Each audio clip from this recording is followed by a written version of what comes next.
Congrats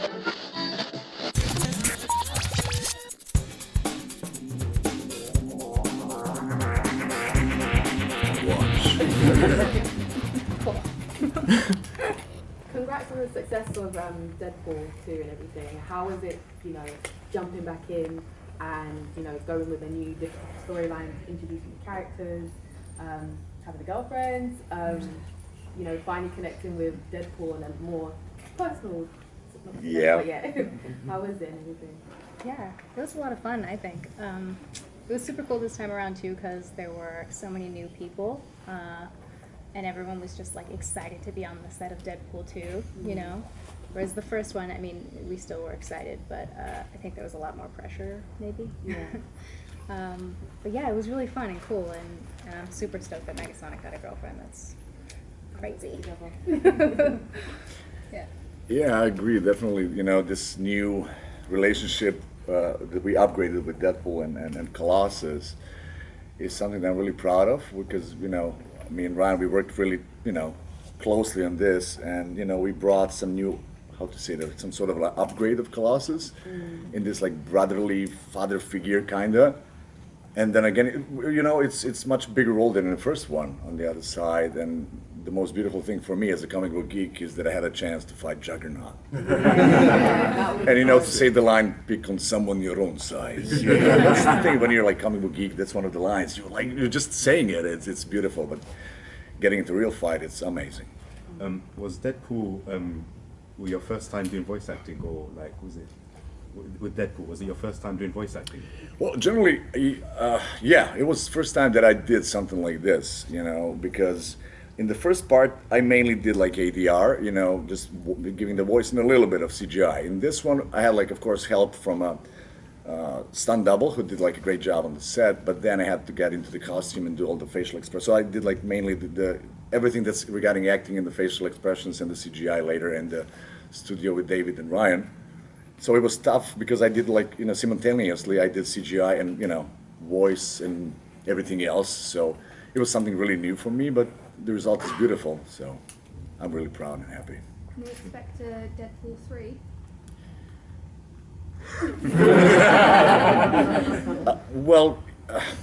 We have extremely successful franchises. So there is like, rumors about X-Force. Yes. Deadpool 3, so we'll see what's going to happen. Just wait, and we're not allowed to say anything. What are your favorite lines from the movie? Oh my gosh. I don't know. I gotta think about that. Do you have any? I have one, but I don't know if it's R-rated. It's fine. Is it? Well, I can say the first one, like, Bože moj, which is a little bit, you didn't expect it, and then it's, fuck. Colossus doesn't do that, so it's really specific, and, yeah. How often did you guys corpse in set with Ryan and Josh? Did they just make you laugh out loud, or did you try to be professional and try to be still in character? Or did you just break? Especially with Ryan. Josh is actually really funny, which surprised me. I think I'm just used to seeing him be serious in film, but he's hilarious. And so is Ryan, obviously. Ryan has like this really unique ability to kind of lighten a set when it's like really stressed or when we're crunched on time or something. Yeah, Ryan has the ability to make things super fun. So it was a really fun shoot, like overall. I think everyone was generally in a great mood, yeah. What's it like shooting the action sequences in the film, especially when you have to use your powers as Negasonic Teenage Warhead? It's weird. Yeah, it's kind of weird. I mean, you get used to it, but definitely like the first couple times of just doing this for like 45 seconds, very strange. Yeah, just like squatted. It's so weird. On the first one, actually, I remember doing this for the first time, and the entire back of my suit just like split in half. Awkward for everyone. Yeah. What's the funniest moment you had on set with the cast and crew members? Oh man, I don't No. Do you have No, one? that is really a tough question, you know, because you're trying to go back and see all the things that are funny, as you said before. They are in the movie, you know, so you like have so much great things going on. Like in the first part, I love to make, you know, Tim Miller, the director on the first one, to make him. He cannot stay by you. He'll stand by you when he's. When you're like doing a puke, which I had like in the first one, like doing, you know, like, you know, then he just, you know, he just needs to leave the room, you know. So whenever I was, you know, I wanted something to experiment, then I would do that. So he would leave the room. on the sequel, well, the funniest thing was like trying to find the F word, you know, between me and Ryan. So we did like so many different ways of trying to, you know, how would Colossus torture himself to say the fuck, you know, so we did like hundreds of different versions. In the end, this one is that we picked up, but you know, there's just so many amazing little things that are going on while you're filming. So, and you have a like amazing movie, huge franchise. The first one was a phenomenon. So you know, you're coming to the sequel, working a sequel with, you know, the thing before. So everybody's so happy, and people are really connected as a family. So you know, it's really beautiful thing to do. You recorded, I think, for Kevin Smith, you recorded a Colossus ringtone, is that right? Yeah, he wanted, you know, his voicemail to be, you know, Kevin, pick up the phone. So I did that for him. It was really amazing because I love his work and he's the legend. So now he has his voicemail talking like Colossus. So what's next? Sat Nav Colossus? Sorry? What would be next? Sat Nav Colossus? GPS, sorry. I don't know. Because I didn't hear the question really good. What would you use Colossus's voice for next? For next. Well, that's a tough question. Mind the gap. Have you guys read ahead in the comics, and is there anything you would like to bring to the franchises from the comics? Personally, I have not, so I can't answer that question very well. I'm waiting for Colossus to meet his sister Ileana, Magic. Yeah, Magic. And New Mutants are coming next year, so yeah, I'm hoping, you know, you'll have Rasputin's back, you know, together in a movie. So we'll see what's going to happen, but I'm really counting on that. You know, that will be really fantastic to see. During your time at Comic Con, have you had any sort of special moments with any fans or any sort of real interactions that stand out for you since you've been here? Yeah, I've gotten a few notes from a few queer kids, which has been super awesome. I think those are really special moments for me, and it just makes me so happy to feel like I've helped someone feel comfortable in their skin, or like that they feel empowered. Like, I think that's awesome. So those are special for me.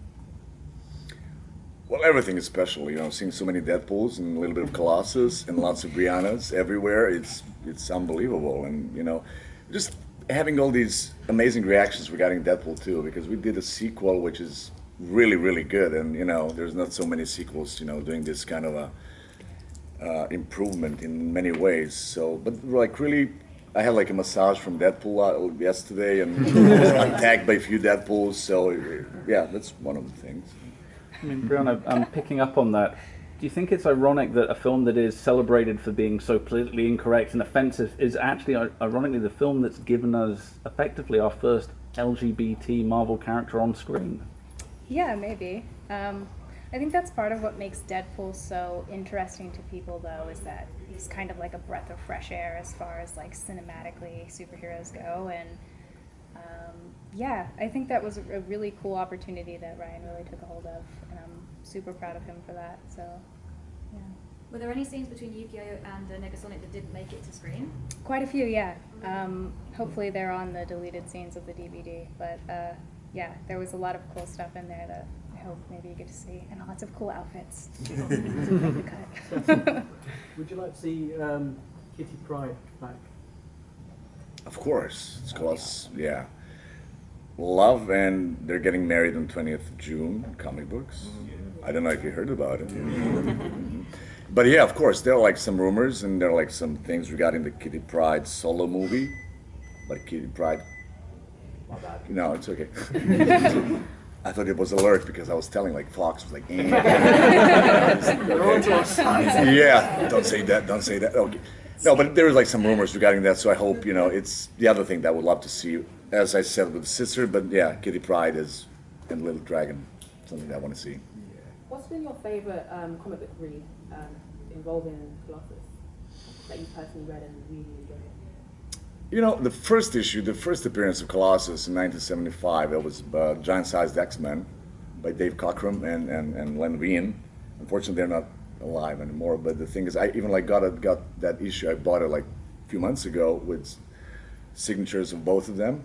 So always when you ask me about like my favorite is the beginning, the first appearance of Storm, Colossus, and Nightcrawler, and then that whole series with Chris Claremont as the writer, who is like absolute god, and the art of the other one. It's just that whole show, and I love when Colossus becomes a proletarian. If you remember that, when he gets kind of evil. And then again, when he becomes unstoppable, Colossus as with Juggernaut's power. So we can talk about it like for all day long if you want. No problem with that. Brianna, how much responsibility did you feel playing like this LGBT character and bringing her to screen because she's so significant in the Marvel universe? Yeah, I felt a lot of responsibility for sure. I know Ryan sent me an email about it while they were in the writing process, asking if I would mind if they gave Negasonic a girlfriend, and I was like, mind. I'm ecstatic about that, But I just asked him not to make it, which I knew he wouldn't, obviously, in the writers, but I just felt like it would be more impactful maybe if it was just kind of mentioned, if it wasn't just like Negasonic's gay now, and now that's what we're gonna focus on. So yeah, I think he and the writers did it really beautifully, and it definitely worked out the way that I wanted it to.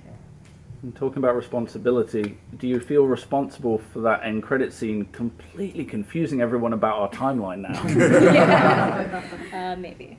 Yeah, she did that. Yeah, because apparently, I mean, we've I guess had it confirmed that is canon, and that's going to carry on potentially with having an impact on Deadpool 3 and X-Force and that? Is that kind of the explanation you were given, that, yeah, this is actually going to reset the whole thing?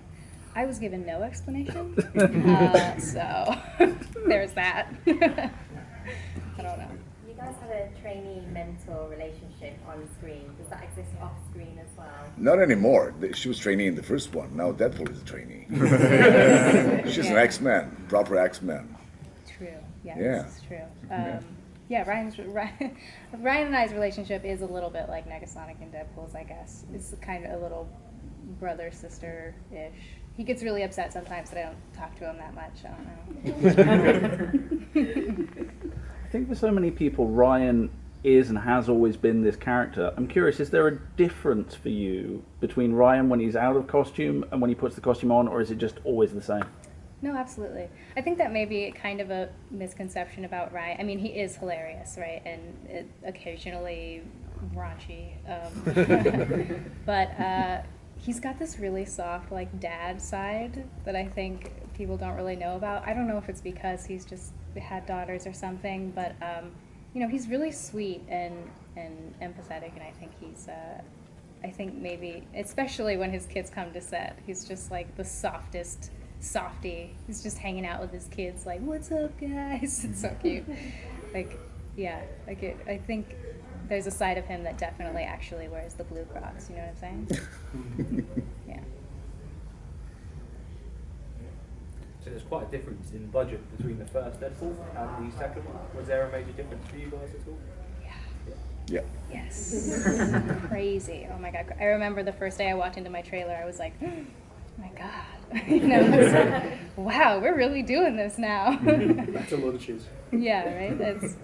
And I remember too, the first time we went through a lot of budget cuts, which were causing a bit of stress, while we were shooting.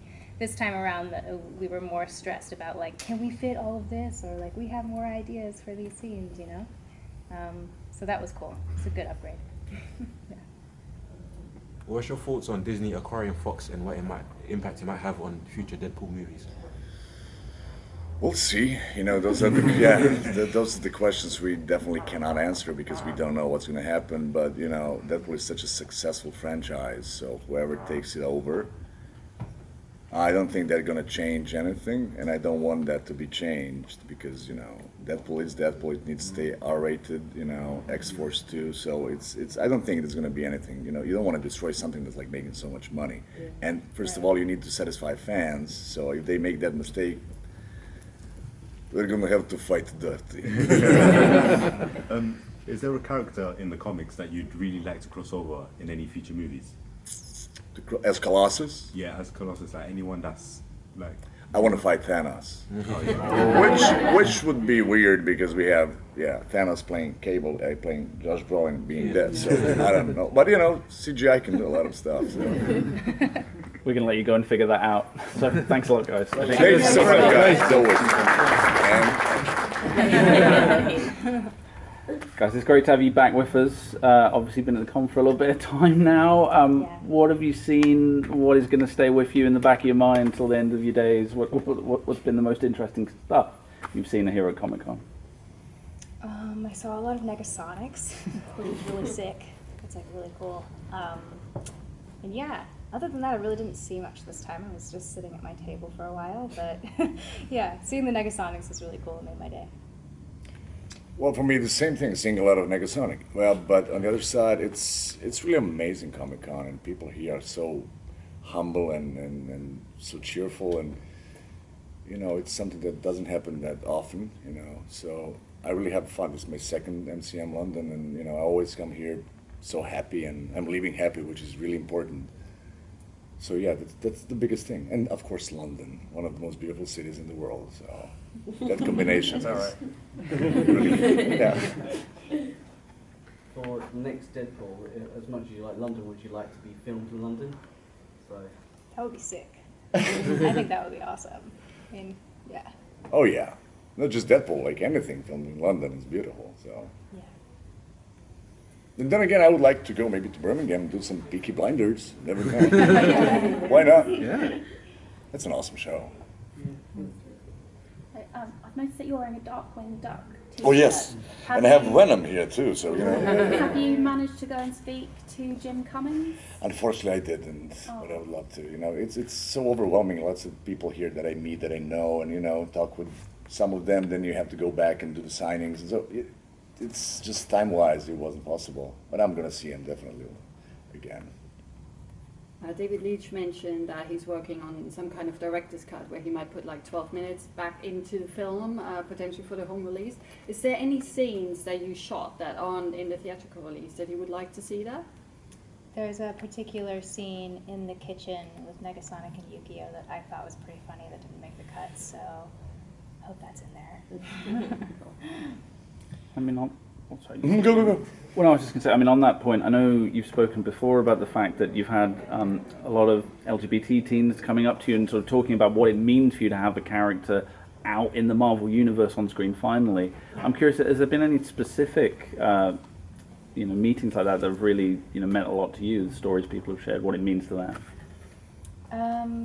Yeah, I mean, yeah, each person that's come up to me, like expressing how important Negasonic is to them, has been, it's been an individual story that's been really special. One girl in particular told me that after she saw Deadpool and Negasonic and Yukio together, that she came out to her dad, which I thought was super cool and really nice. Yeah. If you were to miraculously get your own superhero powers, what would your powers be? And would you actually be heroes or would you be villains? Yeah. I'm not gonna lie, I might be a villain. And I might choose a really lame power like being invisible so I could just like spy on people. I think that would be sick. Or like cut in line. Amazing. Well, I would first get those powers, then I would decide. But generally, I would love to have Professor Xavier's powers. That's kind of really, really powerful and, beautiful. But then again, like my first thought about power when I was a kid, I always wanted to fly, like Superman, so like super strength, and to be able to fly was some sort of a dream when I was a kid. But then again, nowadays, I think I would stick with Professor Xavier. And mental powers. If you could choose, yeah. If you could choose, would you choose X-Force or X-Men to join as a team? Oh wow. I would man. stay. Well, we're generally both X-Men, so you know, X-Force is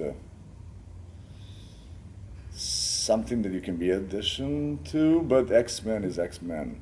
I'm a huge fan of X-Men franchise generally in the comic books, so I would always go with X-Men. Right. I'm going to agree to that so I don't get in any trouble. Have you got any projects coming up that you can tell us about? Just recently I finished filming a short film for Awesomeness TV, which should be on YouTube in a few months, I think. Yeah, that's about it for now that I can talk about. Yeah, I'm gonna be in the 4th season of Better Call Saul, and yeah, that's coming out in August. I cannot say much about it. Then again, I have a show that's coming on Netflix, which is produced by Tim Miller, and it's coming like later this year. So you're gonna see a lot of me in the future, and we'll see what's gonna happen with the Deadpool and X-Force franchises. And yeah, for now, this is it, yeah.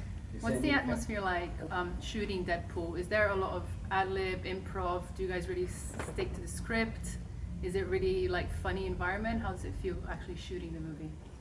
Yeah, it's a really funny environment. I think Ryan adds a particular like excitement to the set. But usually, at least from my experience, we'll stick to the script, which sometimes is changed up to the last minute. You know, Ryan's always really particular.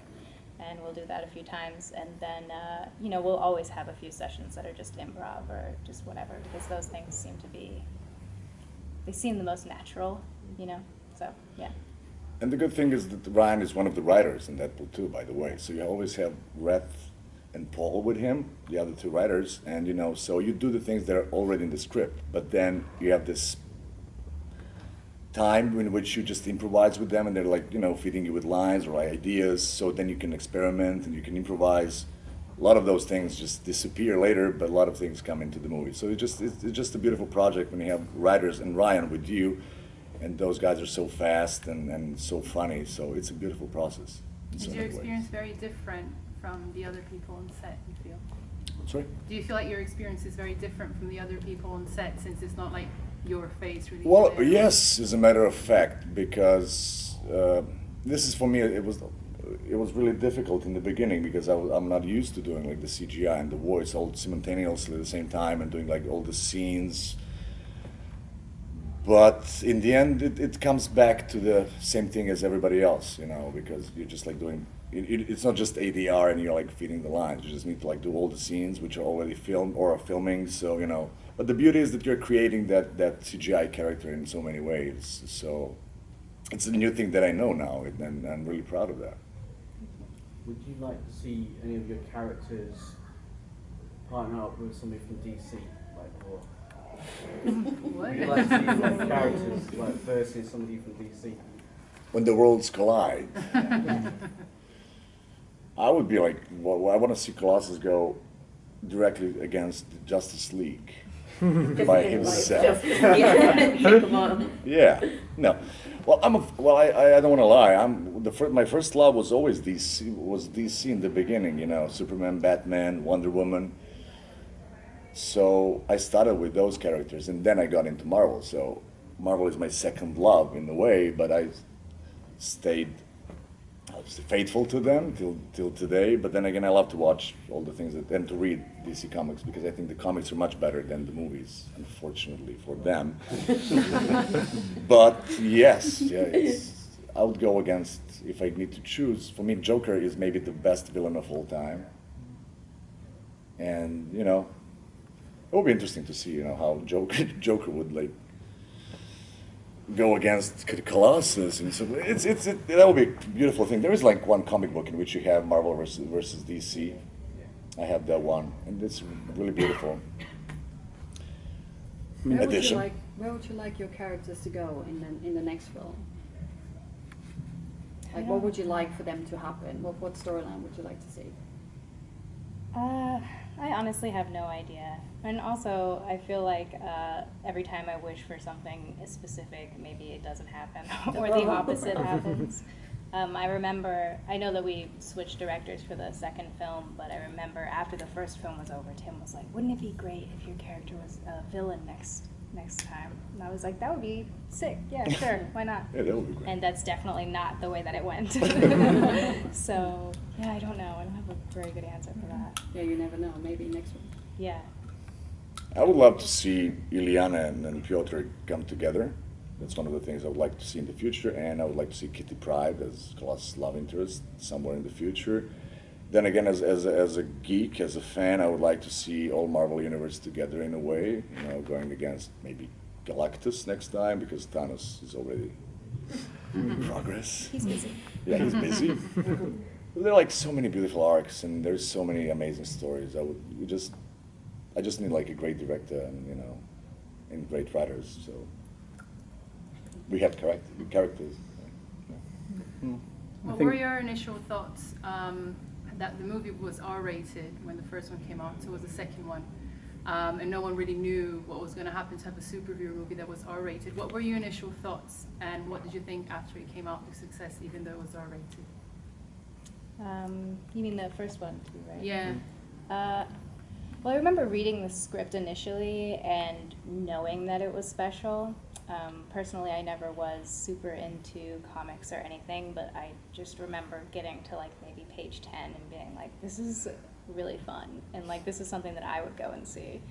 And I think everyone was a little nervous the first time around. I mean, for so many reasons, but you know, I think there was a part of everyone that kind of knew that audiences would love it because it's just so refreshing and new and exciting. So yeah, and then it did exceptionally well, which was amazing, and to my surprise a little bit, but yeah. Deadpool needs to be R-rated. That's yeah. You just can't have PG-13 Deadpool. If it wouldn't be Deadpool, then you would be Spider-Man, or you know. It's just the way Deadpool functions, and that's why, you know. Thank God for that. Yes. I mean, on that point, Deadpool has given us some of the most creative, beautiful, and shocking expletives ever captured on screen. I'm curious, is there a particular insult or bit of bad language that obviously Colossus wouldn't approve of, but that you particularly enjoy? Do you have a favourite one-liner either from Ryan or from any of the other characters? There's so many. Yeah, there's so many. It's hard to think. Really, I love, you know, the moment of when they clash, Cable and Deadpool, and when Cable goes like, "Who are you?" and he goes, "I'm Batman." that's so brilliant and so beautiful and so funny, and like I can, like, if you ask me that one sentence, I can tell you the whole script. As she said, like, there's so many of those ones. But "I'm Batman" is something like, it's not a swear word, but still. Yeah. Colossus would approve it. Personally, my favorite line that Negasonic has ever said is "fuck, you're old." What was it like having gone from the first Deadpool having a very limited budget for a superhero film to the, you know, the much more able budget of Deadpool 2? It was crazy. Yeah, I remember stepping into my trailer and being like, "Wow, okay, we're really doing this." And then getting to the set and just everything. It was so much bigger, such a bigger production. That just the equipment even was huge, and I remember feeling like super intimidated a little bit, like, wow, we're really fancy now, you know? I don't know. I feel weird. But it, you know, it's super cool. It was exciting, obviously, and yeah. And we had a chance to afford more X-Men. Yes. I was going to ask, were they actually there, or was that filmed on a separate set? They were actually there. Yeah? Mm-hmm. Yeah. We were there. With Negasonic and Yukio being the first gay superheroes, especially first female gay superheroes, what are your thoughts on like LGBT representation, especially for female roles? I think it's super important, you know. I think maybe if I, growing up, had seen an openly gay or queer character as a superhero, maybe I would have come out sooner, or maybe I would have felt, you know, more empowered about the things that I'm able to do, and more comfortable in my own skin. I think those things are really important, and it's something I didn't really realize was important before I actually started coming to these conventions and realizing how much superheroes really affect people who just generally feel vulnerable, you know, people of all types. And yeah, I think it's really important to have that kind of representation because, you know, as anyone going to the movies, you kind of want to see a version of yourself on the screen. And maybe like it's been so long that we haven't had that you don't realize that you want to see a version of yourself on the screen until you do, you know. So yeah, I think those things are really important. Yeah. Do you think that is changing? Because obviously that's not really been happening in the past. Like you're saying, it's like when you were growing up, that wasn't there. Right. Do you think it's improving in that regard, or? Yeah, I think so.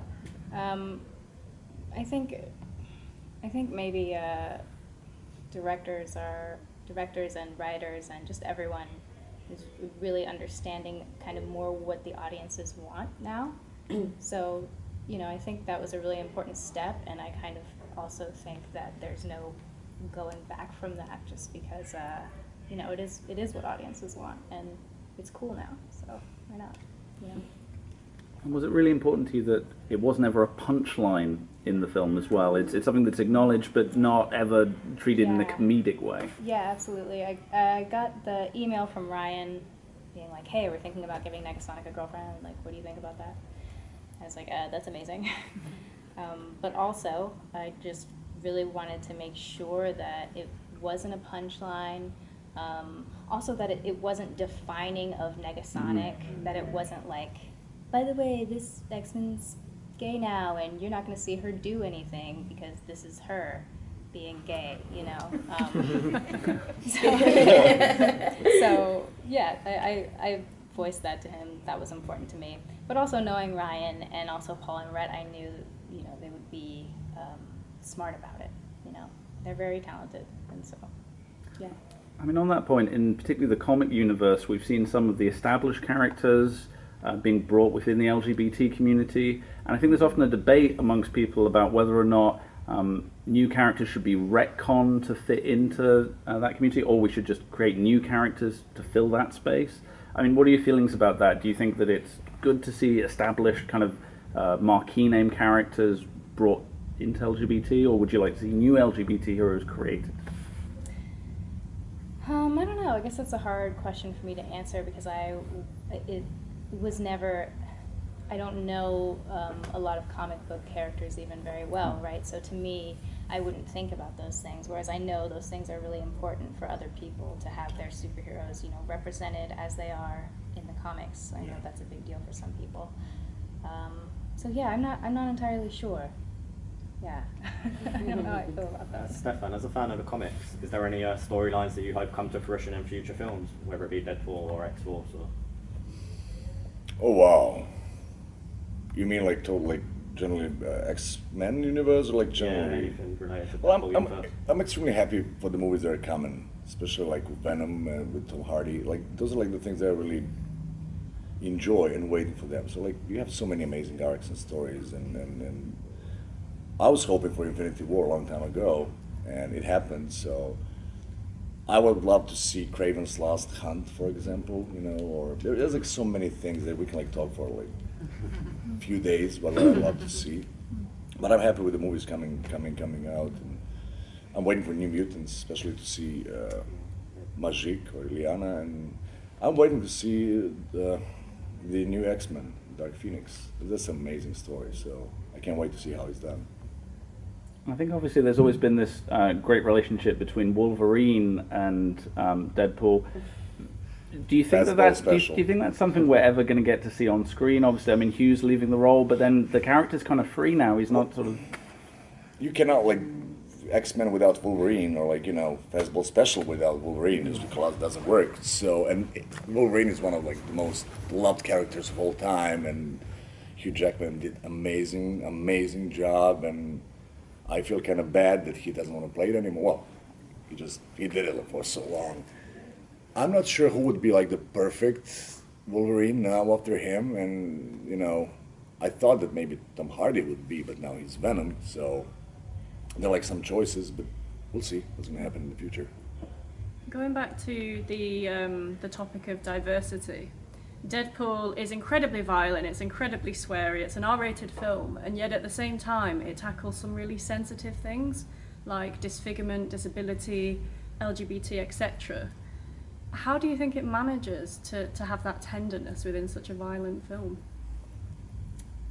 This is a good question.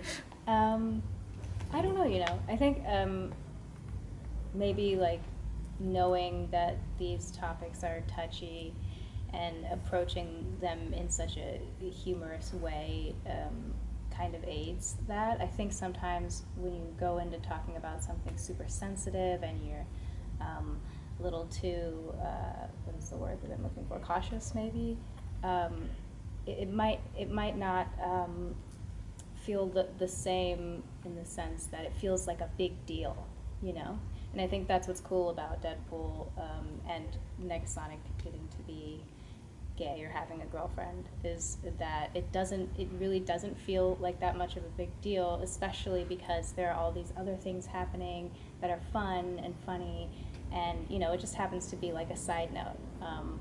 And yeah, I don't know, maybe that's how that magic happens, I'm not sure. Yeah, definitely. The magic of Deadpool, everything is so specific. It's like its own genre. It's something that you cannot compare to anything else. Mm-hmm. That's the beauty of it, because you can expect from Infinity War, from Avengers, a lot of things, but with Deadpool, you never know. Even like we who are in the movie or like working on the movie, we just don't know what's going to happen, So that's the beauty of this franchise, starting with the first one, and the whole phenomenon that the first Deadpool brought.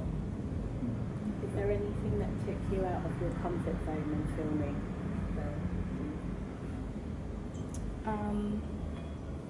My suit for a couple days, getting used to that.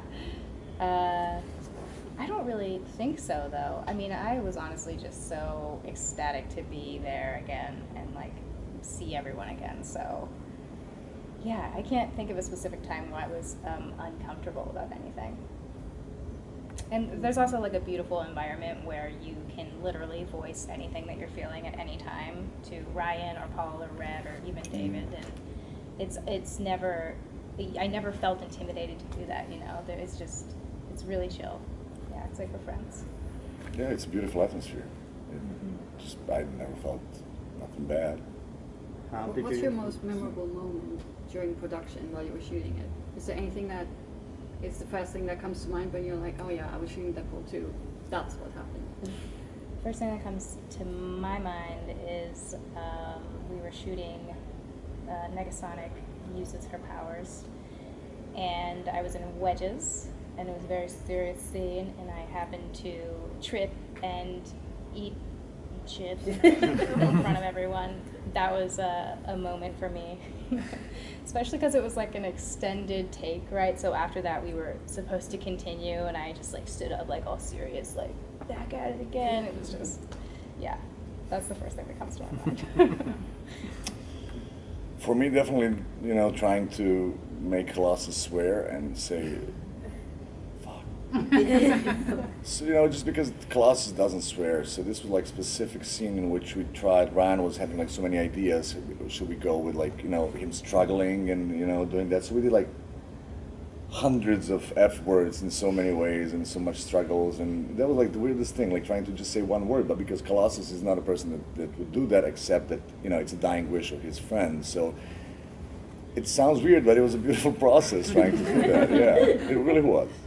What was your reaction? Well, I remember reading the script and being like, oh, new characters, and then a couple of pages later being like, oh, okay. To be honest with you, I don't think I really actually knew. I didn't get to meet any of them on set, so I don't think I really actually knew. Like, I saw Terry Crews obviously I saw him in the movie, right? But I saw him at the after party, and I was like, what's up, dude? Like, hey, you're so cool. Okay. But yeah, it's super cool, that like the second time around, people like that were even interested, That's like crazy to me. I mean, makes sense, but it's super cool. And it's brilliant, even having Brad Pitt for like 3 seconds is like, come on. That's so beautiful. The twist with them is amazing, and then in the end, thanks to her, and Negasonic makes that time machine yeah, she fixed it, so Deadpool saves Peter, which is a beautiful thing. I decided to, yeah. Was there much difference when you were doing the mocap from the first film to the second film? Like, was it, you felt more comfortable, or was it? It was much more. It was much more on the second one, because on the first one I had help from a lot of people, and the stand-in who was doing the other things. But now in the sequel, I had to do simultaneously everything from facial expressions, CGI acting, and of course ADR, all connected. So that took much more time than on the first one. You know? So for me, this was again something totally new, but I loved it. You know, in so many ways, and I like to say that now I have like one more experience, and I can do that. You said you were really eager to have Infinity War come to life. Were you trying to get any spoilers from Josh while he was on set? Well, I was talking with Josh mainly regarding the CGI things, and you know the way he portrayed Thanos, which I think it's perfect. That's the Thanos that I know when I was a kid, that I was thinking how he, you know, how would behave. So yeah, I asked him a few questions, but you know, Josh is such a funny guy and a really really amazing actor, but he's just, you know, those NDA. You cannot do anything against that, trust me. Do you guys think that luck is a superpower now? Do you think luck is a superpower? Do you Absolutely yes. Yeah. Absolutely yes. And it's brilliant, you know, the superpower. It's brilliant, and the way Zazie Beetz did the role, it's beautiful. Are there any other projects or characters that you would like to, not necessarily bring to the screen, but just make happen, bring to life? If you could choose, like, no matter the budget, no matter the format, if you could just do whatever you're thinking of, is there something you would want to make? Kraven the Hunter. Yeah. I'm Slavic, so, you know, and he's a villain, so, you know, it will be beautiful. I have no idea. Now I'm feeling like I need to go home and brainstorm about this. Get back to me on that. Yeah, I'll let you All know. right, cheers. Well, on that note, I think it's time to let you go, my friend. So thanks so No, much. come on. We're getting the sign. We're getting the sign. It's time to let you go. We're getting the signal. Thank you so Well, much. Thank you, guys.